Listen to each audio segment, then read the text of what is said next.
তাকিয়েছো? আমরা বাগেরহাট এসেছি। এটা কোথায়? ষাট গম্বুজ মসজিদ। ষাট গম্বুজ মসজিদের ভিতরে, বাইরে, মসজিদের বাইরে বসে তুমি আনন্দ করছো? তাই? খুব ভালো লাগছে আম্মু? খুব মজা লাগছে? এদিকে তাকাও। এটা গালে দেয় না, গালে দেয় না, গালে দেয় না, পচা। আয়, মাশাল্লাহ। আয়, খুব সুন্দর লাগছে না আম্মু? হুম। এই তো, এই যে এটা হচ্ছে ষাট গম্বুজ মসজিদের ভিতরে জাদুঘর। আর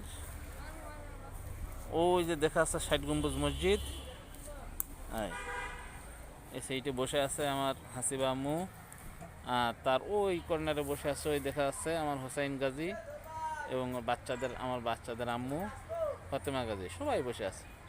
মাশাল্লাহ, কত আনন্দ হচ্ছে। শুক্রিয়া, শুক্রিয়া।